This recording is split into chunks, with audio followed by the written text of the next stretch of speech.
Bien, en esta sección vamos a revisar algunas teorías sobre las emociones. Las emociones han sido estudiadas desde hace mucho tiempo, tanto así que Charles Darwin, el de la evolución de las especies, estudió justamente las emociones. Como ustedes saben, él observaba y de acuerdo a eso llevaba a cabo lo que son sus principios, sus escritos y sus postulados. Darwin sostiene que las emociones tienen una naturaleza instintiva. Esto es, que son producto de la evolución de la especie. Para decir eso, él se mantiene en algunas observaciones que ha hecho. Por ejemplo, se dio cuenta que la expresión facial en animales y en humanos eran semejantes en algunas emociones. Por ejemplo, cuando un chimpancé, vamos a suponer, está molesto, se abalanza sobre su agresor o sobre la persona ante la cual está molesta. Un ser humano cuando está molesto, si bien es cierto, no se abalanza sobre él, sí se inclina y trata de sobreponerse a la otra persona. Además, existe un lenguaje facial y corporal que es universal.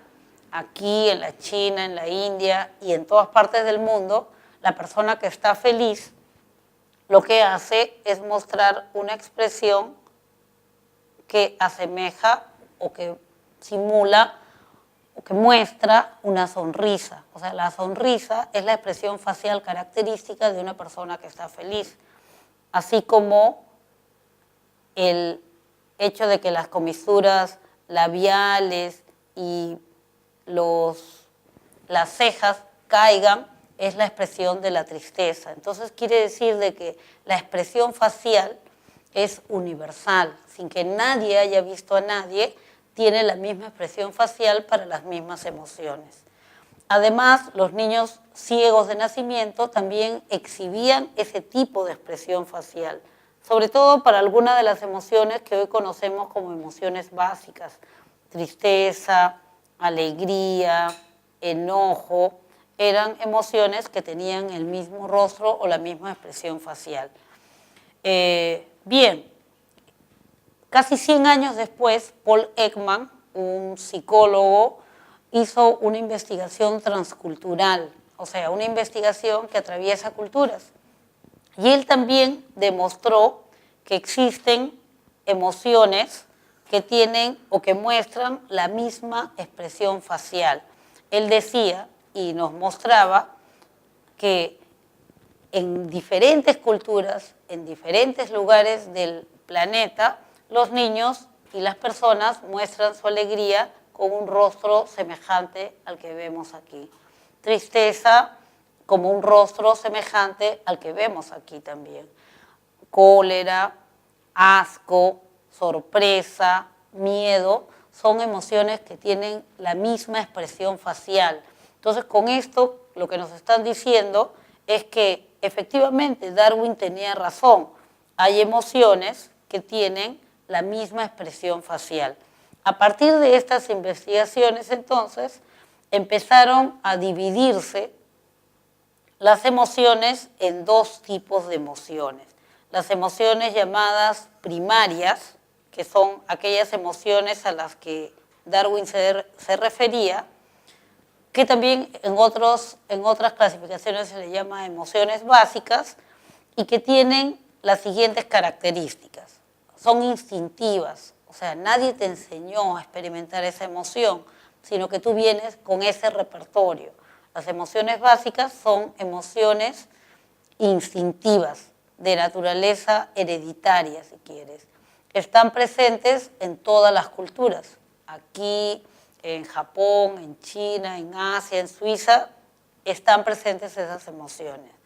Contribuyen a la supervivencia. Esto es, gracias a estas emociones, tú te puedes adaptar a diferentes situaciones o estar precavido ante determinadas situaciones. Se encuentran o se hacen evidentes en primates y en seres humanos. Los primates, los chimpancés, son los más cercanos al ser humano. Y por lo tanto, efectivamente, como decía Darwin, también tienen algunas de estas emociones que tienen una naturaleza instintiva. Estamos hablando del miedo, la alegría, la tristeza, el enojo, que podemos llamarle ira, cólera, etcétera, y el asco, como emociones básicas. Además, las emociones básicas tienen una expresión facial determinada. Todos demuestran su alegría con una sonrisa. Todos demuestran su tristeza con la caída de las comisuras labiales y de las cejas.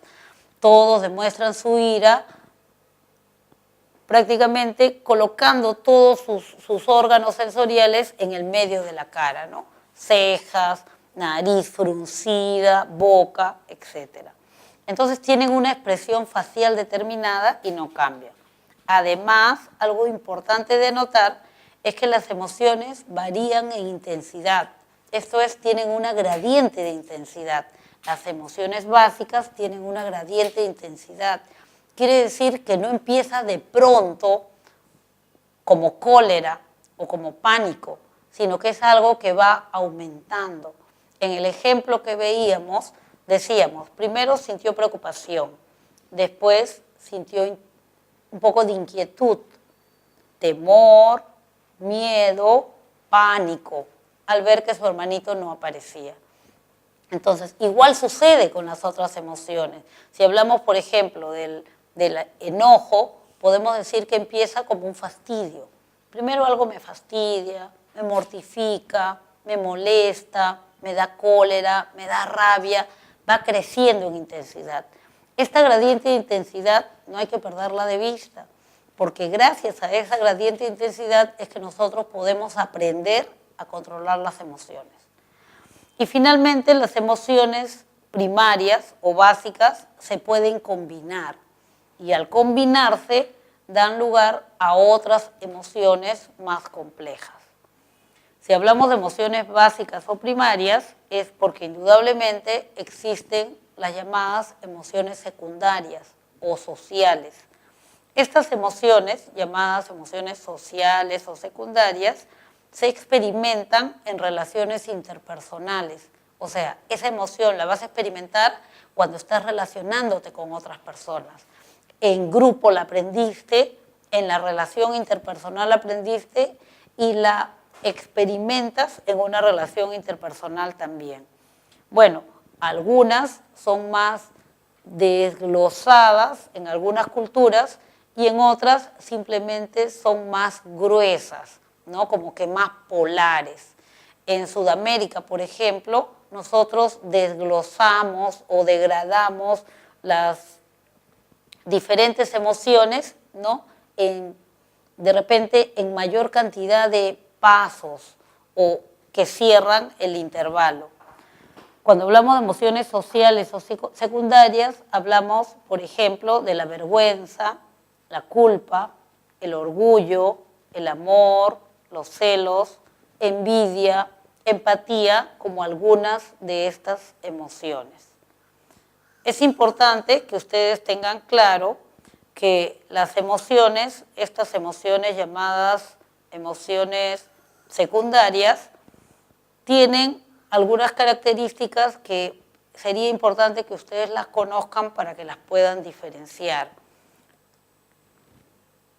Por ejemplo, hemos mencionado envidia y celos. Estas dos emociones se parecen en algo y también se diferencian en algo. La envidia y los celos, envidia y celos, surgen por una comparación. O sea, sientes envidia cuando te comparas con alguien, sientes celos cuando te comparas con alguien. ¿Cuál es la diferencia? En la envidia, tú te comparas con alguien que tiene algo que tú no tienes, ¿ya? Entonces tú te comparas, tú no tienes, pero quieres algo, y la otra persona sí tiene algo que tú no tienes. Entonces siento envidia por él porque otra vez cambió de carro, porque otra vez se compró tal cosa y yo no puedo hacerlo, ¿ya? Eso es envidia. es una emoción desagradable, en eso se parecen, y surgen por comparación.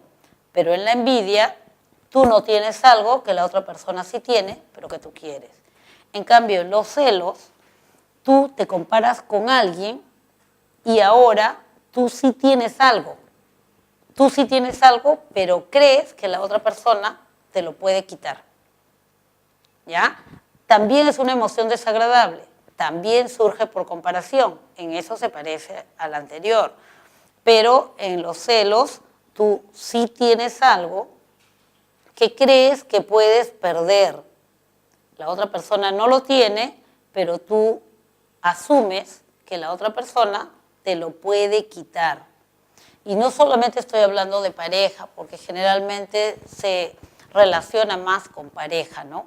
Entonces, estoy hablando también de confianza, de puestos de trabajo. Llega alguien a trabajar y de repente tú dices, sí, ay, pero qué cólera me da esta persona porque quiere ganarse la confianza de mi jefe, que siempre ha depositado en mí toda su confianza.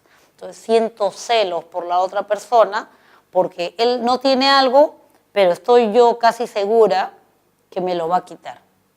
¿Ya? Obviamente, allí hay, digamos que atravesado lo que es una baja autoestima o una poca confianza hacia uno mismo, ¿no? Ahora, vamos a ver otra emoción, otro par de emociones, la culpa y la vergüenza. ¿En qué se parece la culpa con la vergüenza? Ambas son desagradables, pero además ambas surgen por una evaluación. ¿Y cuál es la diferencia? En el caso de la culpa, yo evalúo mi comportamiento y saco como conclusión que yo he transgredido una norma. Entonces, como transgredí una norma, me siento culpable. Es que yo debí haber cuidado mejor a mi hermano. Ha sido mi culpa. Me siento culpable. En el caso de la vergüenza, yo evalúo mi comportamiento y saco como conclusión que no he cubierto las expectativas. La esperanza que tenía alguien de que yo haga algo. Entonces, no cubrí las expectativas.